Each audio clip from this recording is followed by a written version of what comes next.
With growing concerns of disaster management across the globe and Nigeria, Plateau State government established the State Emergency Management Agency on 6th November 2012. The essence is to create a culture of prevention and managing disaster across the state. Today on Government House Diary, we will x-ray the achievements of SEMA under the leadership of Governor Manasseh Mutfwang, who is the man behind ensuring that the human capital resource of Plateau State are very comfortable for sustainable development. My name is Anna Paul Gendry. Join me as we discuss with the Executive Secretary, State Emergency Management Agency, SEMA. You're welcome.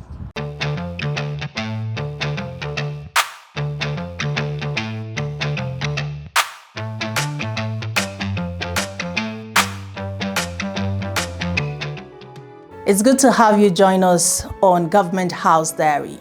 My guest today is no other but a politician who is resourceful in building human capacity, and he has been saddled with the responsibility of making sure that the lives and properties of citizens in Plateau State is not only catered for, but that they have a conducive environment that life will thrive and gains to democracy.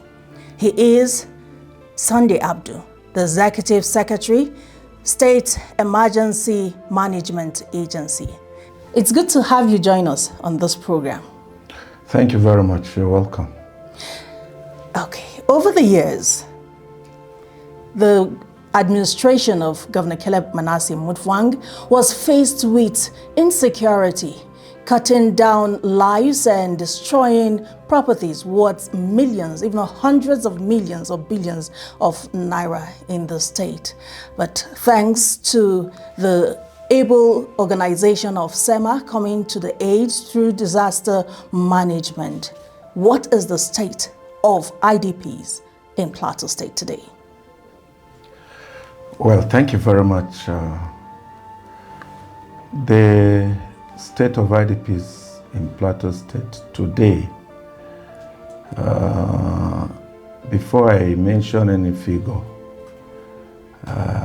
suffice it to say that based on our culture, the way our people view things, most of our IDPs or our people do not fancy the idea of being camped in IDPs. Major issue here is the people prefer to stay in with their relations, or what we call host communities.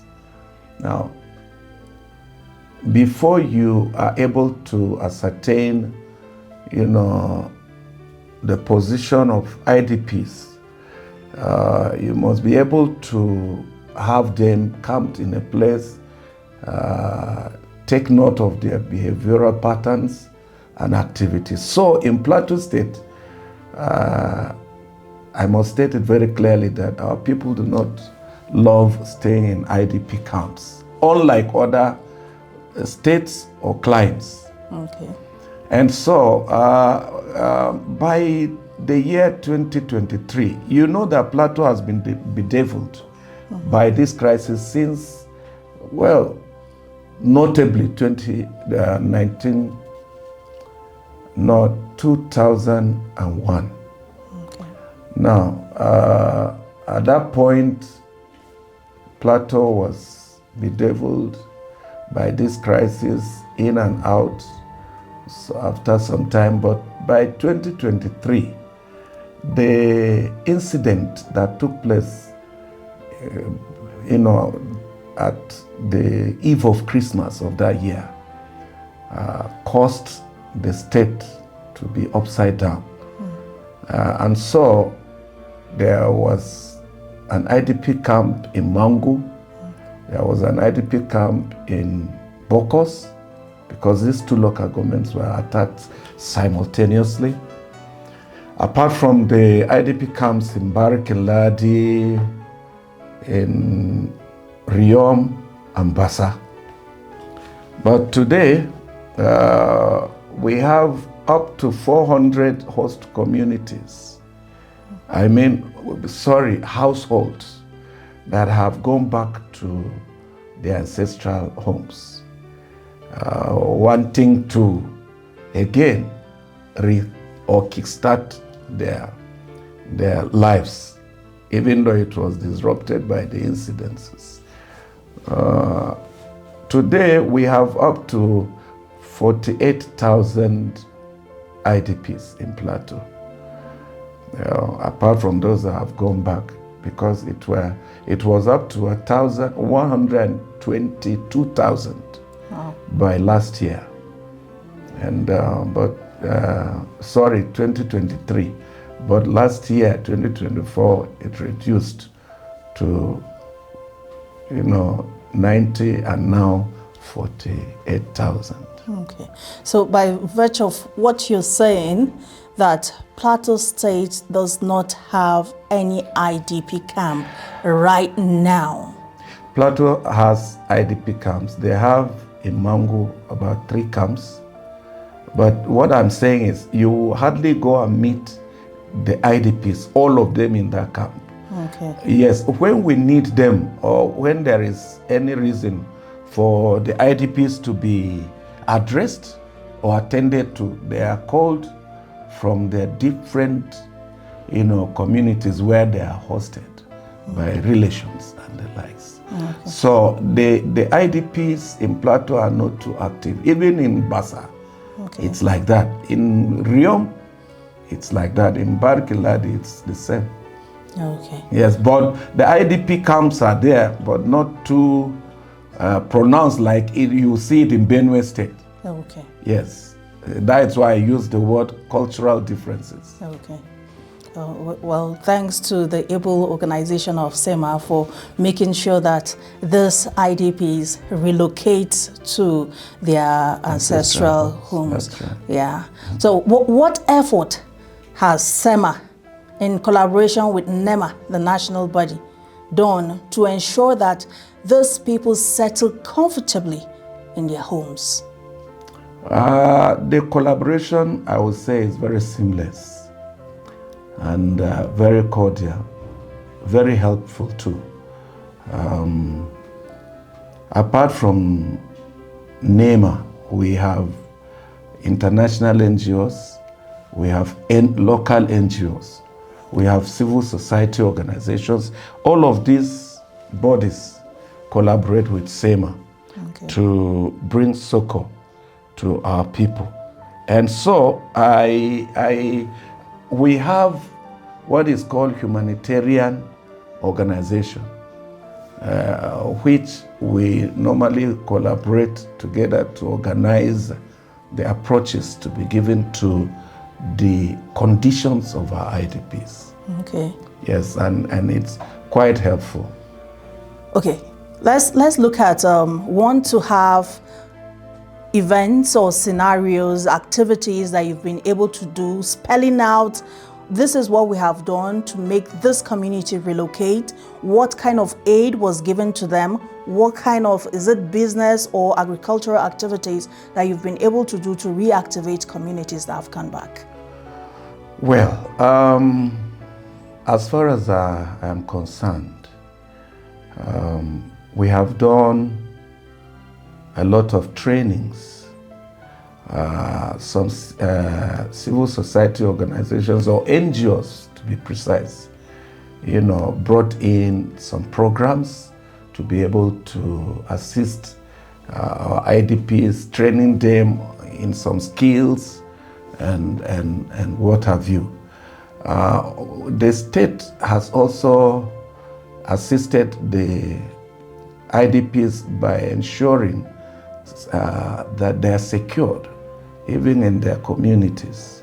Okay. You remember or you recall the state government, created what is called agro rangers. You see, these agro rangers are meant to ensure that our farmers are secured, they are confident in their farms, and that is why the state government purchased, mobility means of mobility for the agro rangers. Last year, you remember that the governor graciously acquired up to, over 100 motorcycles for these agro rangers. Secondly, the governor has deemed it fit to create a committee that is saddled with the responsibility of ensuring that the IDPs that wish to go back to their ancestral homes are assisted to do that without any hitches. This committee has delved into serious action. They visited all the communities, all of them. Right now, the plan is on to be able to see to their needs of building materials, to assist them with building materials, maybe roofing sheets, nails, planks, and what have you. Also, Plateau State SEMA has assisted, Plateau SEMA has assisted the IDPs in so many ways, ensuring that they are encouraged to feel strong enough to want to go back to their ancestral homes. In what capacity did you do that? Yes, we organized programs to which we had an interface with them, and also the committee that I mentioned also visited them with the kind of security plans to assure them that there is no need for them to be afraid of going back. Where the state or the committee feels the state of insecurity in those areas are not really good, they will ensure that the people exercise restraint and not to further endanger the people. Okay, you made mention of this committee having done a needs assessment. They've been able to come out with the need for Plateau State government through SEMA to support the IDPs returning home with building materials. Is that all that you think is the need of the IDPs? No, you see, the IDPs really, what is their need as we speak is security. What they want is to go back to their ancestral homes and feel secured in their farms, in their homes. And the provision of these rangers that I mentioned, agro rangers, is to further buttress the point of encouraging them to go back to their farms, and two, setting security outposts in different locations to encourage them. Of course, you ask the people, what do you want? They will tell you that's all we want. If you take food to them, they tell you we want to go home. We are not beggars. Yes. That is Plateau culture or mentality. Being farmers. That's right. They are agrarian. Yes, and we have gone to the extent of making fertilizer available to them. In fact, there is liquid fertilizer that came from NEMA last year. The governor has directed that SEMA should ensure that it's only the IDPs that are farmers. It's not every IDP that is a farmer really, but that the IDPs that are farmers are attended to first. And that's what the State Emergency Management Agency is doing. As we speak, they're gathering the data, getting enough information about every IDP, so that when we share out this liquid fertilizer, there wouldn't be any need of coming back to say there was a hanky-panky. Okay, we will take a short break now. When we return, we will have you unravel more of the activities of SEMA towards building the society and impacting the lives of citizens. Thank you.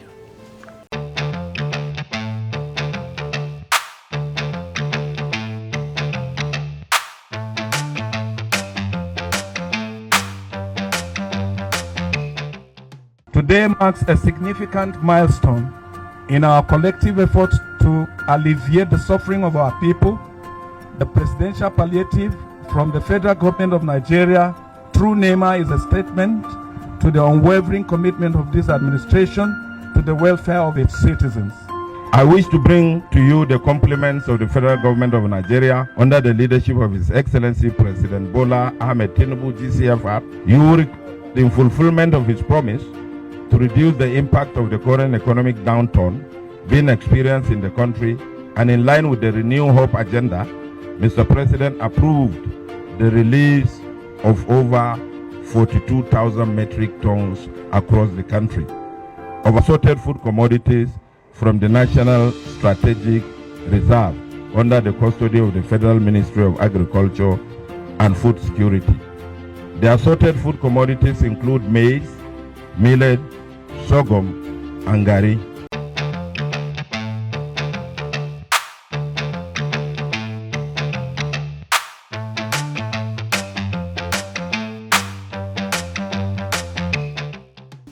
It's good to have you join us on the second segment of the program. Remember, we're still with Sunday Abdu, the Executive Secretary, State Emergency Management Agency, SEMA, on the Plateau.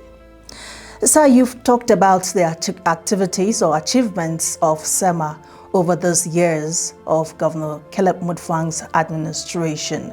Can you tell us, are there particular policies that are guided in your operations? Do you just go getting IDPs anywhere, or you have rules and regulations on how to fish them, what to do, how to come to their aid? Yeah, definitely. We have policies. We have action plans. These action plans spans for 10 years. Okay. And we have other plans like the VCA, that is vulnerability capacity assessment. This assessment is used to monitor the movement of the people, either caused by crisis, that is man-made, or natural disasters. We normally use all these instruments to assist us in gauging the movement of the people. We also have what is called return assessment. This return assessment is a tool we use to coordinate returnees back to that have gone back to their ancestral homes. We find out from them what they're going through, what their needs are, what they've witnessed, and what they've gathered as they've gone back to their places. We evaluate, and then we reintegrate them as we get the knowledge of these, challenges that they face. And we normally do that so that we'll be able to assist them to intervene in those areas, whichever challenges they are faced with. We have flood acts. We also have other instruments that we use in running the agency. Sir, so far, how do you coordinate your IDPs? Are they strictly insurgent IDPs, or you have IDPs from flood and other health or economic outbreak? For now, we have IDPs that are mainly victims of attacks. Okay. But of course, SEMA has a structure in Shendam, okay, built by NEMA or federal government to assist victims of flood disaster. This structure is very big, it's gigantic, it's in Shendam local government.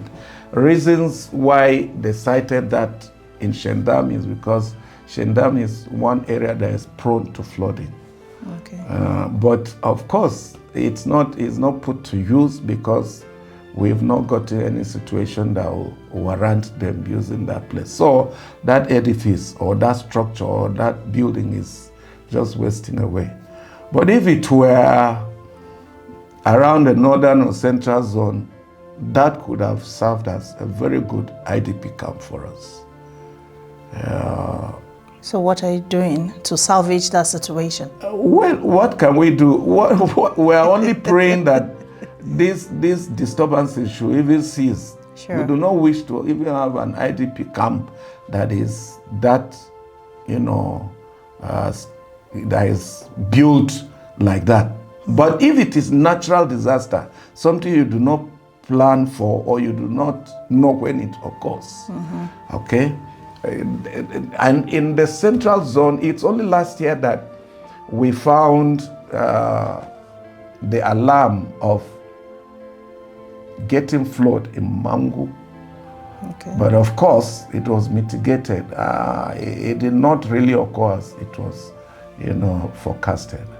Okay. In the northern zone, we do not have, prevalence of flood activities. Only few areas like maybe where you find buildings that are built along the waterways, hindering the free flow of water. And that's places like Gangare, down to maybe Bauchi Road, the back of it. But that too, also we paid attention to that place through JMDB. Okay. And they have, that around British America, people build houses in the waterway, in that stream, by building British. So we reported all that through collaboration to JMDB, and they went and stopped all the. So by and large, the IDPs were manageable size, is mainly those that are caused by attacks. So managing managing disaster in Plateau State, especially in just the Plateau State capital. We've seen you come to Katako Market at instances of fire outbreak. What is your might in that area? And what is the prevention steps you've taken to implement a non-reoccurrence of that inferno? Yes, Katako Market is very vulnerable. One, the word Katako means woods. And so woods are susceptible to catching fire. One other thing that is known for in Katako Market is used clothes. That one too is almost an inflammable material. But what is the major cause of that is there is no strong structure. You find again, woods are used to make bachas or shops. And so the state government, the governor went there at the last disaster. He promised to go into the problem in the bid to solving it. And as we speak, a committee was set up by the governor. And the committee sat, they decided that the local government under whose authority the market is, should be able to now delve into it, dig into it, give some suggestions, and then the committee can act on it. Meanwhile, the State Emergency Management Agency has gone to the extent of, giving some succor to the people that were affected by this inferno in terms of food relief materials. And so So how will you educate people? You know, SEMA is saddled with the responsibility of not just coming to the aid of IDPs, but also to prevent disasters and manage them in the course of crisis. So how will you advise citizens, Plateau citizens, to key as stakeholders in making sure that this mandate is achieved? Yes, we, like I told you, just yesterday, the 2 councillors affected by that Katako, that is Genta Pata and, okay, this one is Angwarogo, Angwarimi, councillor. They came here yesterday to also, you know, buttress the points of getting attention. And I told them they must go to the extent of raising awareness, because, you know, we have, Plateau State has now been recognized as one of the states that has local emergency management committee, that is LEMC.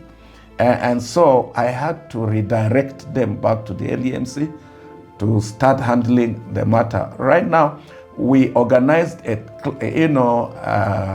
little instruction class to help the people to understand that market is